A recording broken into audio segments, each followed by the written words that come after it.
Okay, the mice type. I'm not a financial advisor, a legal professional, CPA, tax accountant. The information provided is solely for your education and to kind of open your mind up a little bit to the possibilities of what you can do with your IRA, getting involved in IRAs, starting IRAs, whatever it is you want to do with them. It's huge, massive. And after we get into this, I'll tell you the things that you could do with it. It should open your mind and give you some thoughts and possibilities of what you could do with your IRA in self-directed investing. If you're tired of the stock market and you're tired of the mutual funds and you're tired of all that stuff that goes on out there that you have no control over, this is going to be an opportunity that you can have control your money and invest in what you're interested in investing in. Now, obviously, part of our focus here is real estate investing and what we do in real estate, but I'm going to throw some other ideas out there that's going to kind of give you some thoughts about what you can do as well. If you've got some other things that you're involved in, the knowledge that you have, it will open some opportunities. But so we're going to think a little bit out of the box here, and like I said, I'm not a financial advisor, and I'll tell you a little bit about myself here and what I do and what my knowledge base is, so you know where I'm coming from. Everybody kind of has to tell a little bit about themselves, so we can relate to something. I'm retired from the Department of Defense. I was in the aircraft industry. I'm retired from the Navy Reserves as well. Right now, I'm a program manager for Eagle Systems, the aircraft modification program. I've got 30 guys out at NAS Jackson. We modify the P3s that fly around, put navigation to weapon systems in them, all the new whiz-bang stuff. So I've got a bunch of people out at NAS Jackson. The reason I was able to do that is through my DOD experience and my Navy experience. I'm also a certified licensed state residential contractor. Okay, yeah, I do, don't I? Without having to. So I'm a state certified residential contractor. People say residential. What's the difference between residential and commercial? Okay, and a general. The reason I took residential is I don't want to work in bridges. I don't want to work in buildings. I want to work in residential, and the liability insurance is a whole lot less if you're in the residential business than you are anywhere else, because I'm not building anything else. I'm an active real estate investor.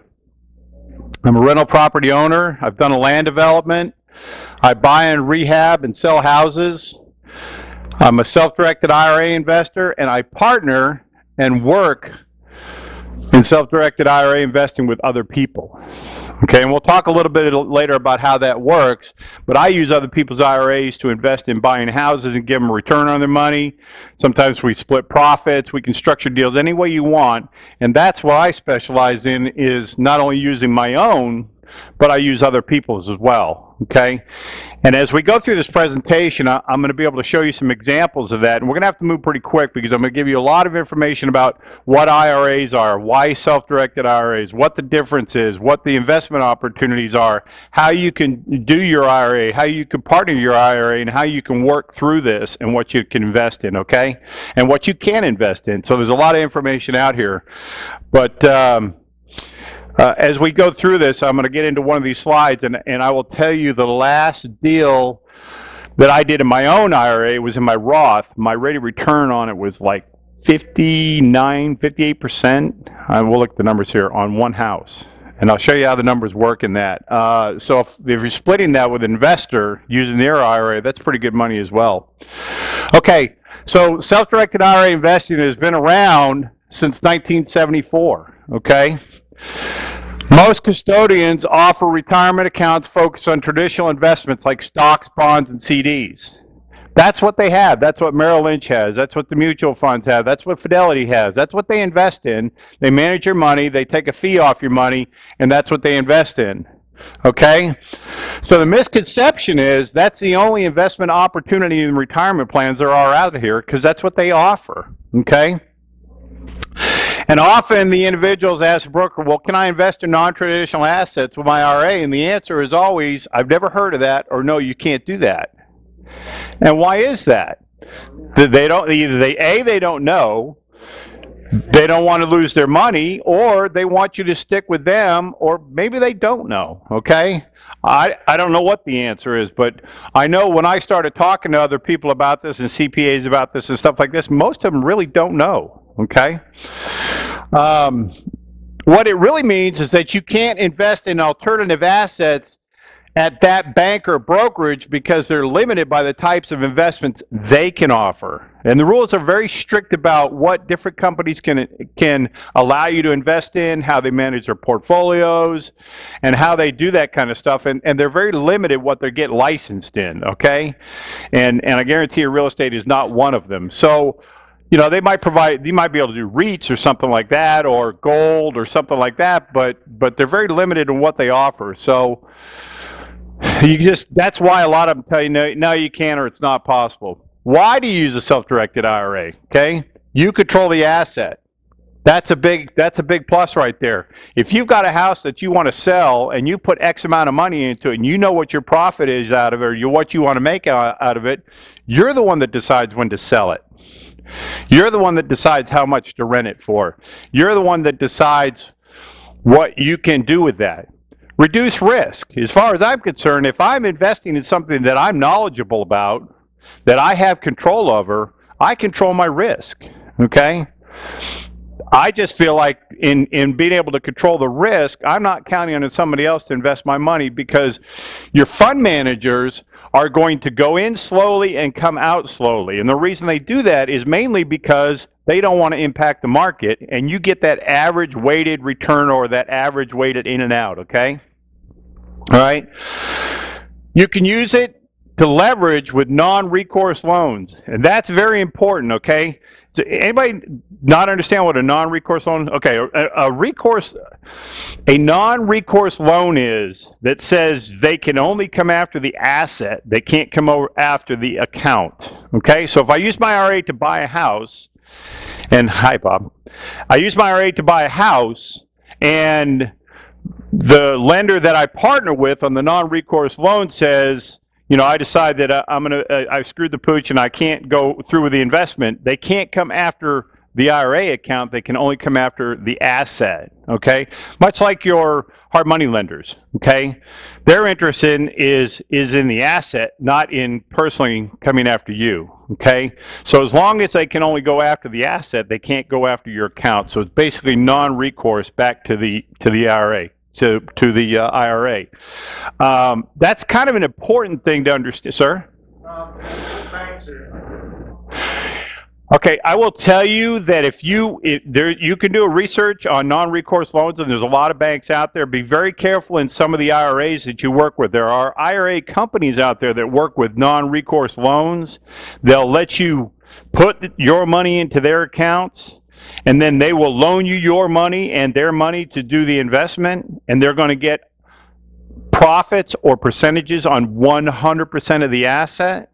In other words, if you borrow 50K of your money and 50K of their money, they're going to want a percentage of 100% of the deal. Okay? There are also other banks out there that do that, and I know Equity Trust, if you get a hold of them, they'll tell you who their non-recourse lenders are and who they recommend. Okay? The difference on non-recourse loans are, a lot of times the underwriting is the same, and it takes that period of time. I'm going to tell you this right up front. I'm a huge Equity Trust fan, okay? It's a big organization. They're out of O'Leary, Ohio. They've been in this business for 30 years. They specialize typically in real estate, but they do a lot of other stuff, and they do have an arm where you can do stocks and bonds and all that other stuff that goes along with that. I'm a huge fan of Equity Trust. A lot of the investors, when they started out, they were using Entrust. And then there's a lot of offsprings, companies that are doing self-directed IRA investing because it became big. I'm not a fan of those. I've seen how some of them operate. They operated non-recourse loans. They're painful on their investment. And then the other thing that scares me every time I hear it is checkbook IRAs. You can do a checkbook IRA. Okay, and I'm not going to get too far into what a checkbook IRA is, but I'm telling you right now, if I can write a check out of my IRA and give it to somebody, that's scary, and I'll show you why here in a little bit, okay? You control your rate of returns are much higher, and we'll talk a little bit about that as well. Okay, here's my rate of return on this one, okay? This house, Delwood, 58% annualized rate of return. How do you do that? How do you make that kind of money, okay? That house, sorry, we'll try the pointer here. Wow, Bob, you're out of control. Okay, let's try this button right here. That house right there is down off of Stockton. okay, and Delwood, okay, down in Riverside. I bought that house in May of 2012 for $52,000. Okay, my total basis with rehab and expenses were $113,000. I sold it in September 2012. 4 months later, 1/3 of a year for $152,000. 5 days on market. Okay, my realtor's sitting in the back over there in the corner, by the way. Yeah, it's an old house. It's an old house, but I tell you what. Oh, is it?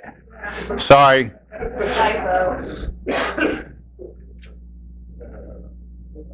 Oh, okay. Yeah. Gotcha. Okay. Gotcha. Well, see, Joe edited this for me, so I bet you he changed that number for me.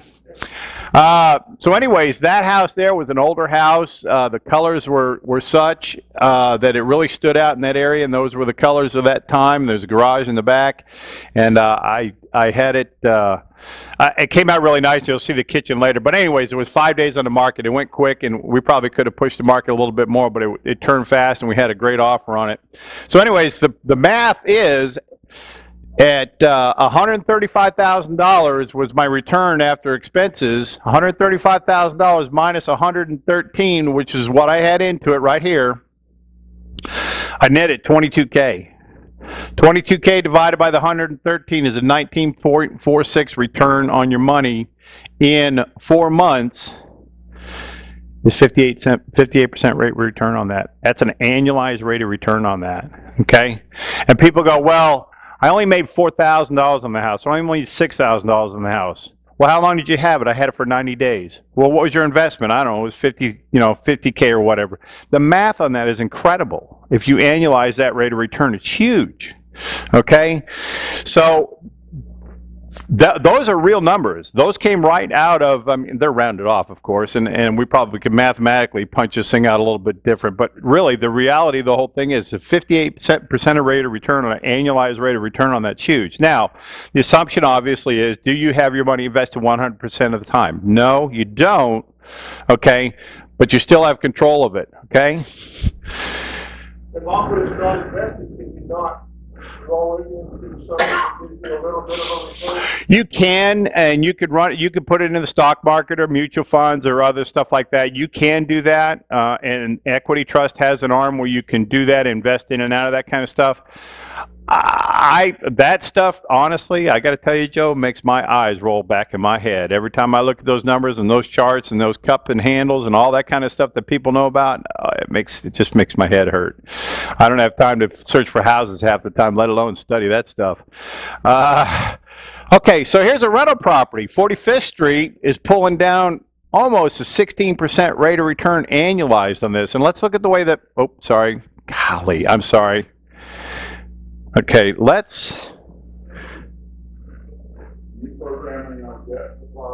Yeah. No, I don't work on them anymore, Tom. I just manage the people that do. That's what's nice about it, okay? And by the way, I don't do any of this work either. Trust me. I let the people do it. Anyways, so let's look at the math on this, okay? The total basis with the rehab and expenses is $37,000 on this house, okay? Cute little house. 45th Street, $750 a month rent, less all expenses, including management. This is an important key, and I'm going to tell you why here in a minute. Your return on that's $483 a month, annualized at $5,796. The math works the same way. You take your return, your investment, you divide it on out, it gives you 15.66% rate of return on your money on a rental property. Okay. Now, you know, there's management that goes along with that, and there's other things, but that's the numbers basically after expenses. Now, the key to this thing is including management. Okay, and we'll talk a little bit about why you want to include management in that. Okay. The basic rule says you can't benefit from your IRA, you can't get paid from your IRA, and you can't personally benefit from your IRA. That means you can't paint, you can't plumb, you can't manage, you can't do any of that stuff, okay? And the key to a management company in this kind of stuff is if you escrow money with the management company for repairs, let them escrow the money for repairs and management, and they just cut a check back to your IRA every month. Okay? Or your title company, however you want to manage it. But have somebody else doing it. Don't get your hands in the pie, okay? It's not as high as a retail flip, but it's very consistent and it's headache-free. But you must employ a property manager, okay? Or a company thereof. You can't get paid for managing your property, okay?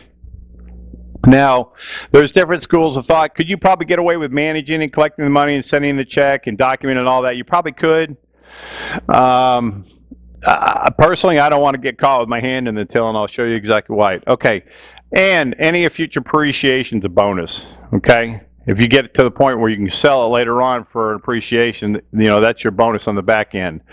Everybody knows rental property. The math works on that. In the end, if you accrue enough rental property and get them paid down, and you got that rate of return coming in, I mean, it's infinite on your numbers there. Okay. No, it's not a trust, okay? You don't have a trust within there. It's in the name of the IRA.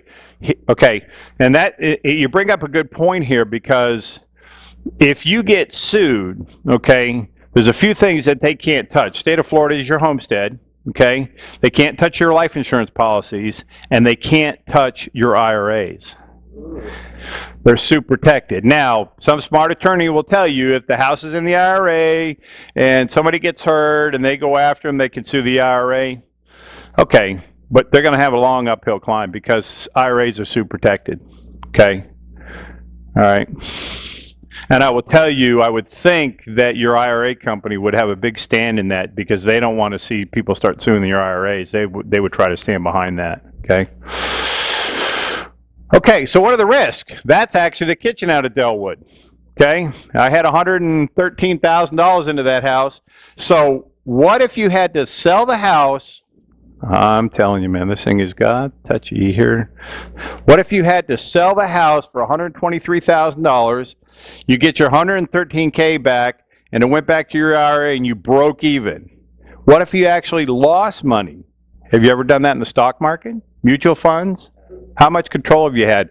So if you took that house and you had to sell it for $123,000, how long do you think it would stay on the market? It didn't stay 5 days on the market at 152. That house would be gone instantly. And at 123, you'd have 113 return back to your IRA. You break even. Okay, not a bad thing. Here's the other benefit of that. How much carrying cost do you have while that's in your IRA? None. You have utilities, you have taxes, okay? But you have no carrying cost in that. You don't have your money's not out there on carrying cost, okay? So think about this. You control the asset. So somebody comes in and says, well, I'm only willing to give you 140 for that. You go, I don't have a mortgage payment coming up. I'm not in a push to sell this thing. I got to pay utilities for another month. I know taxes are going to cost me another $150 for that month if I wait out another month. So there's no carrying cost. So you don't have that mortgage payment or that hard money loan staring you in the face either. And that was actually the kitchen out of that house. Okay. It came out nice. So the granite was, well, I teach over the other REIA. I also teach rehabbing and stuff like that, and that's the kind of stuff I teach over there. So, but those are all the vendors that I use in that one picture, believe it or not. All right, so here's the key to this whole thing. Things to remember, okay?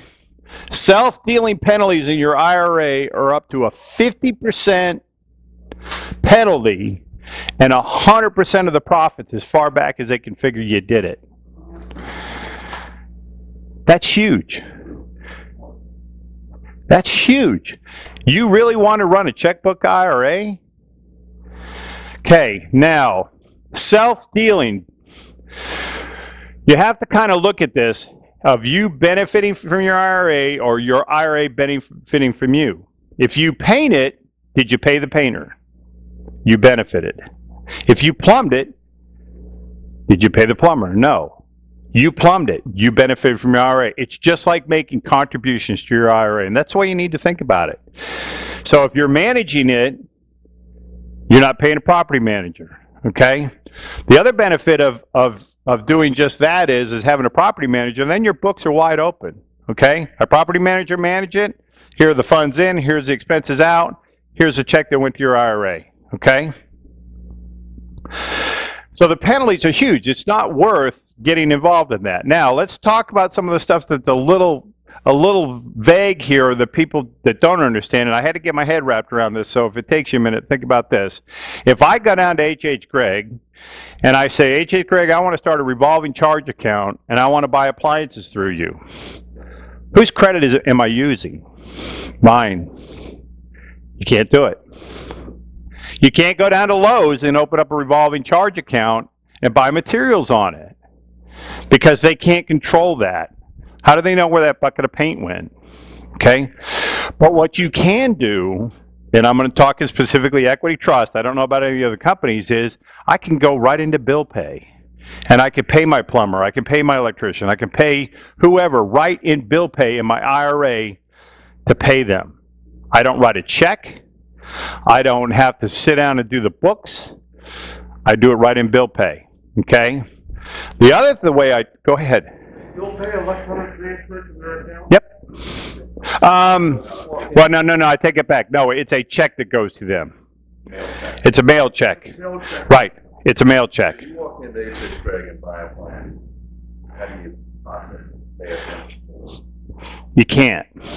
You can't. So how do you pay? So I get my rehabber or my contractor to buy them, and I pay him for them. Or property manager. Or a property manager in the other case. Right. Right. As long as you, and I'll answer your question in just a second. So I want to get everybody to understand this. Third party. You make sure you have a third party managing the money and it's documented clearly and you can never get caught with your hand in the till. I use the title company to do a lot of my stuff. When I invest with other people or I multi-invest with my wife and myself or cash in my IRA or two people, I have all the money go to the title company. It all sits in there for the purchase and the escrow repairs. All bills are paid out of the title company, and when the house sells, it goes back to the title company, and the check goes right back to my IRA. And never touch it, okay?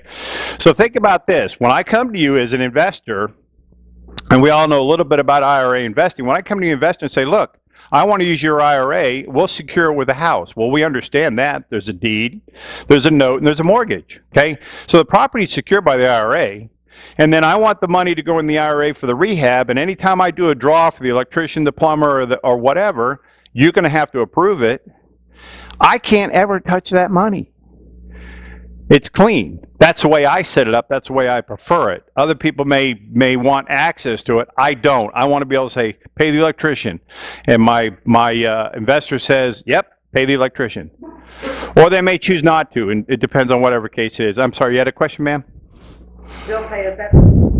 Right through Equity Trust. You go into your own account in Equity Trust, and you put in you put your address of your vendor in, whoever it is, and you pay them. Now, I was doing H.H. Gregg.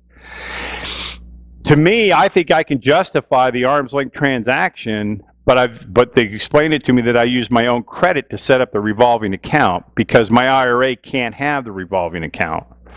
So what I find now, it's easier to let my contractor just buy him down at Lowe's, and I pay him the pass-through. Okay? Go ahead. You can't. And we'll get into that. You can't. Okay. So let me just tell you a little secret here, and I'll answer that later. You can't. But how do you take one of your existing units and put it in there? Okay, you might as well be taking $10,000, $20,000, or $50,000 and putting it in your IRA. You can't, because it doesn't allow you to do that. Okay.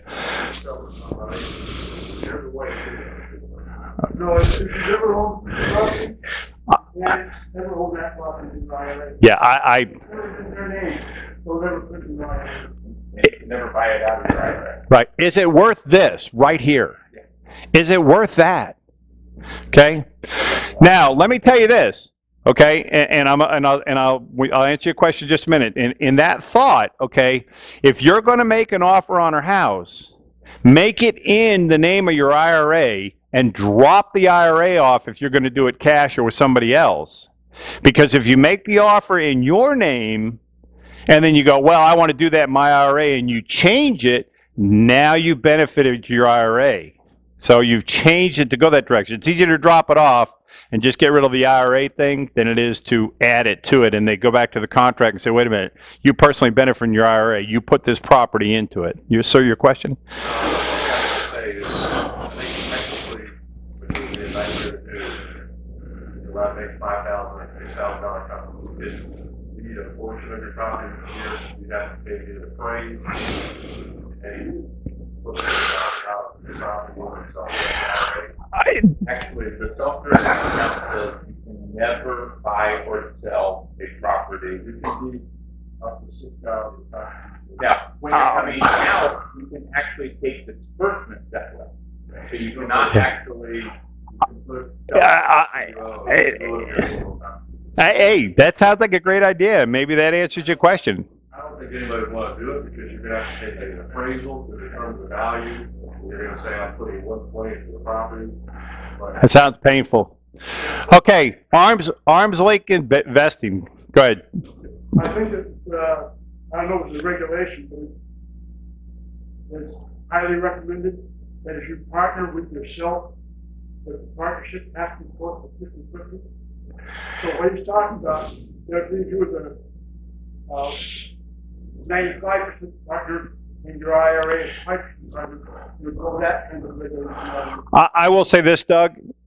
All the dealings I've done, even with my wife's IRA, it doesn't matter whether she's 10% and I'm 90%. The matters not as long as the same percentages going in the deal are the same percentages coming out of the deal, and as long as the firewall is there, it doesn't matter what's on it. Yeah, the percentages, it doesn't matter what your percentages are. You cannot directly benefit from your IRA. Remember that. You can't move in, okay? You or your company cannot be paid from your IRA, okay? And all revenue and expenses must go to and from your IRA. All revenue and expenses must go to and from your IRA. Once again, that's based on percentages here, and we'll talk a little bit later about how that works. But as long as the percentages are equal going into the deal, that they are coming out of the deal. You could take your friend's IRA and go 50-50 or 40-60. You could take your wife's IRA and go 10-90.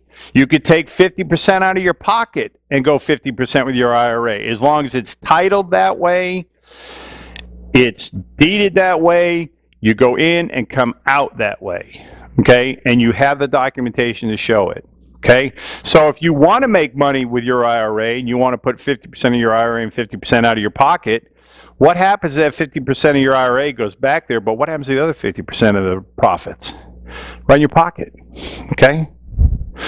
All right, liquidity. Real estate does not convert to cash very quickly, okay? So if you need to keep your IRA liquid, that is something you've got to remember, okay?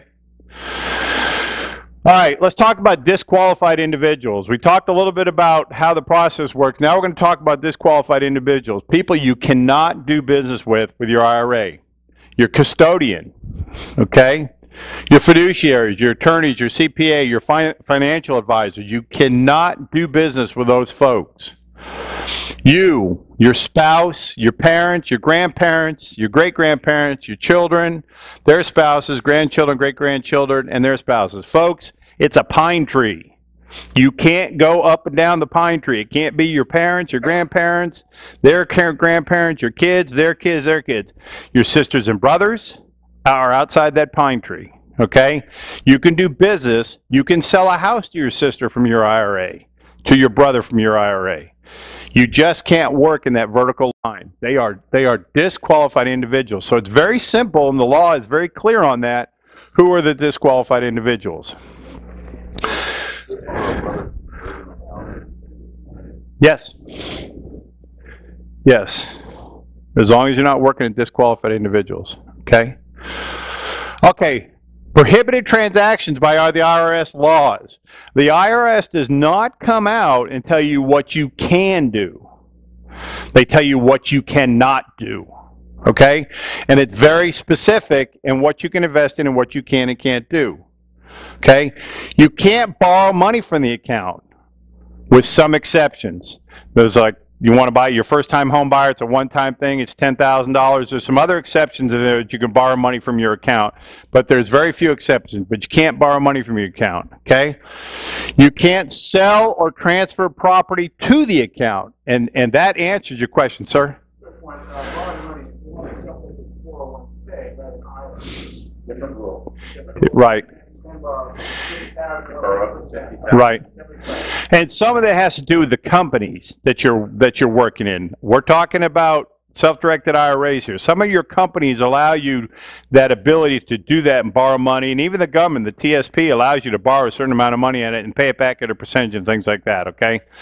All right? It is a basic difference between the self-directed IRA and self-directed, or any IRA and any 401k. Right. 401k you can borrow against, an IRA you cannot. Right. So, you can't receive unreasonable compensation for managing the account. Now, you can receive compensation from managing the account, but it can't be unreasonable. So let me ask you this. Is it really worth that determination of what's unreasonable? And that's what the code says, unreasonable. So now we're going to justify what unreasonable is? I don't think so. It's not worth it to me, okay? Okay, you can't use the account for the security of a loan. There's your non-recourse loan. If you use the property for the recourse, you can do that. You can't use the account as security for a loan, okay? All right? And you can't buy property with the account for personal use. No vacation homes, folks. And that's probably one of the easiest rules, the easiest way to find out, okay? No vacation homes, all right?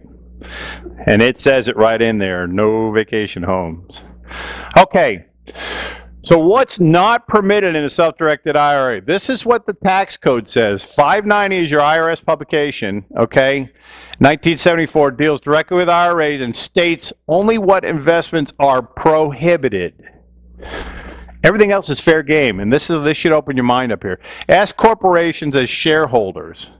Okay, so you can't be a shareholder in an S corporation where you own stocks in it. Okay, now that doesn't mean you can't go out and buy stocks of an S corporation. That means you can't be a shareholder in the corporation. Okay, you can't buy life insurance policies with your IRA. And you can't do collectibles, artwork, rugs, antiques, metals, gems, stamps, coins, and alcoholic beverages. With the exception is you can hold gold, silver, platinum, and bullion, which meets minimum fineness requirements. Okay, sir?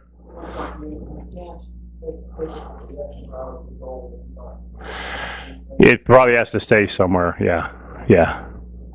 Yeah, and you have to meet certain requirements and stuff like that. To me, you know, I don't work in that area. I think the reason for most of this stuff is because it's not traceable, and it's hard to value. I mean, that would be my idea. I mean, you know, what happened to the stamp? Oh, okay. Sir?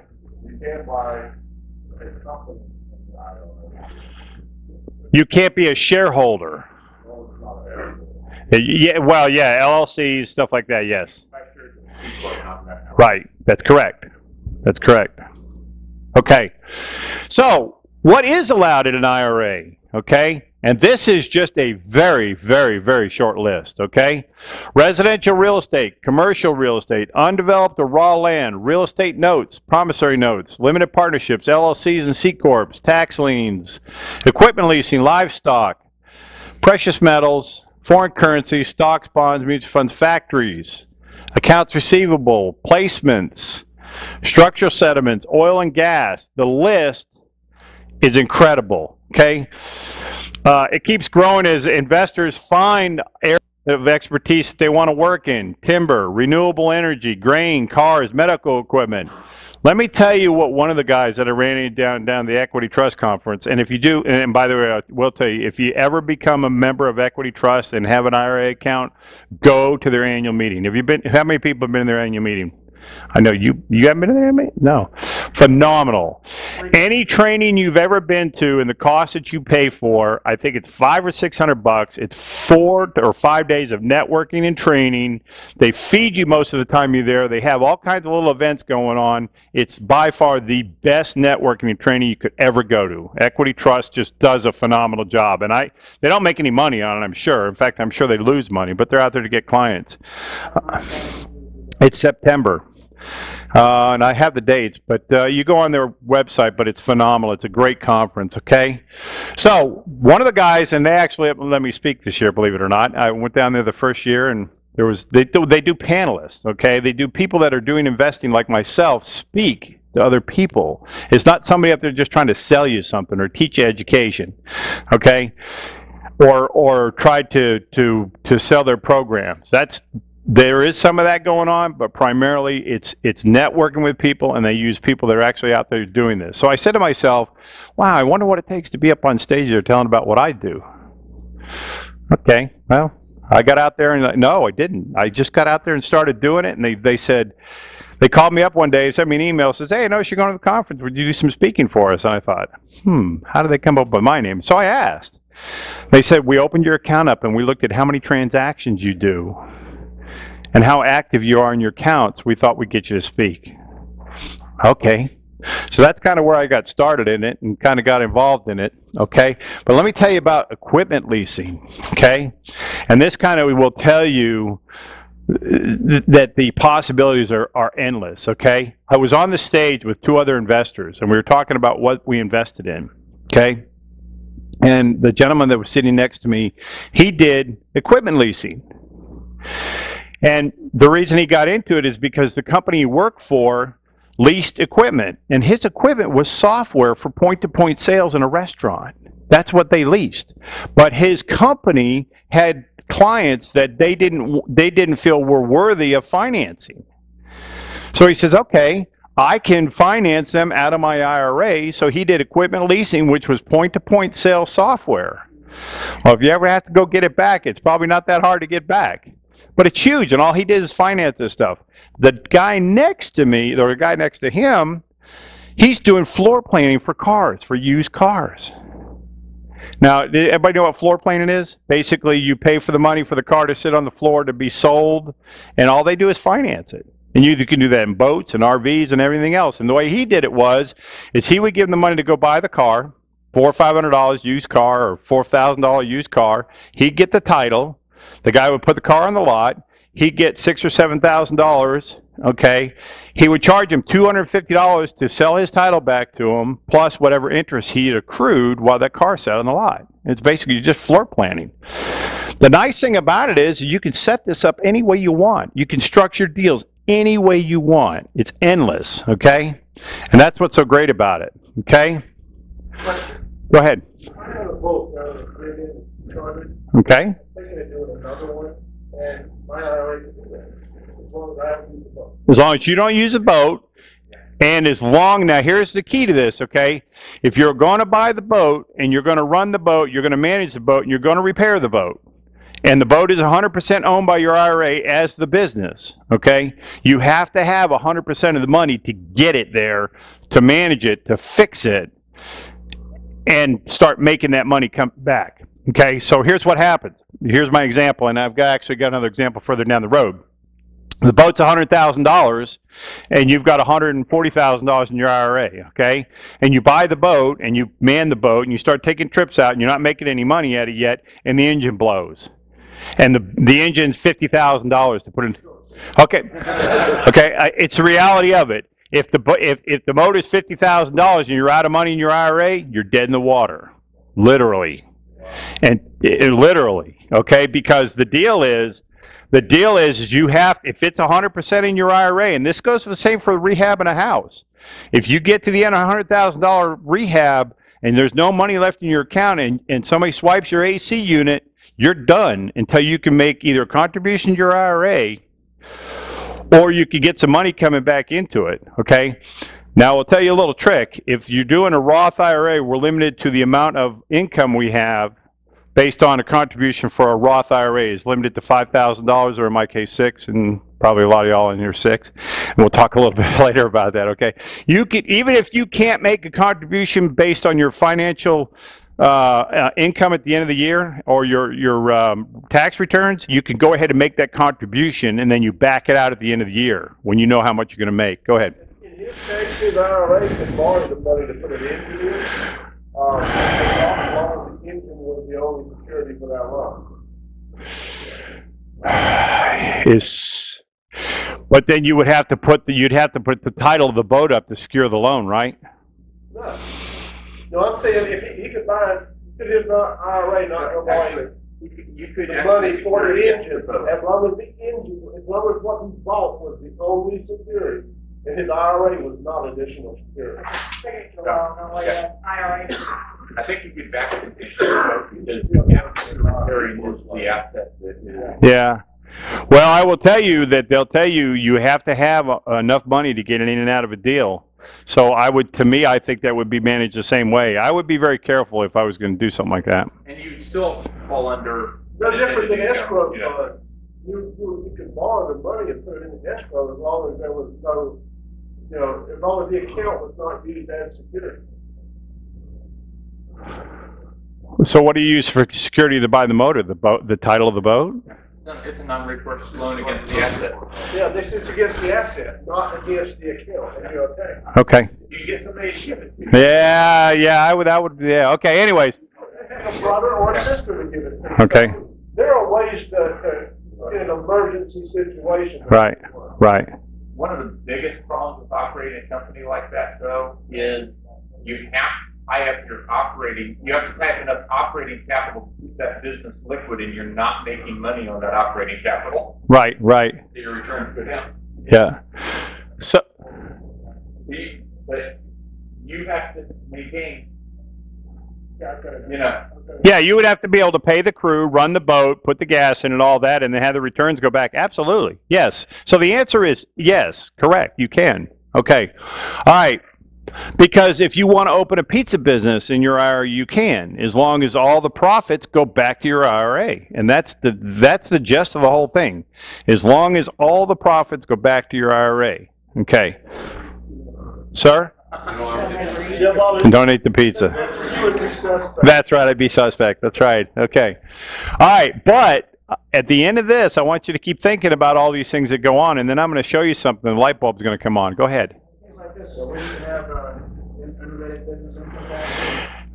If you take out a loan with your IRA, you do have UBIT, okay? And I'm not a tax advisor and I'm not a CPA, but UBIT is actually, the tax amount on UBIT is actually a lot lower than your own taxable income, and the way the taxes break down in real estate, I don't know how else with it. But anytime that you use your IRA and to leverage it, you are subject to UBIT. And like I said, how all that works and the math works, but there's actually a book called Leverage Your IRA that actually will tell you a lot about that. And I read the chapter twice, and it's like, but I will tell you, get a CPA and a tax advisor involved in it, okay? But what I will tell you, if you kind of think about this, and here's what I did. In 2010, they allowed you to convert from a 401k, pre-tax money, to post-tax money, Roth. And they allowed you to do it in 2010, and then you could pay the tax bill in 2010, or you could spread it out to 11 and 12. So I spread it out to 11 and 12. I set up my corporations and my LLCs with my awesome CPA tax advisor down in Bradenton, Florida, who I've never met, who does my taxes every year, and he wrote off the entire rollover through corporate structures. Okay, he focuses on nothing but real estate investors. That's what he does, and that's his niche market, and he did it, and he did it very well. And I paid him very well to do it, trust me.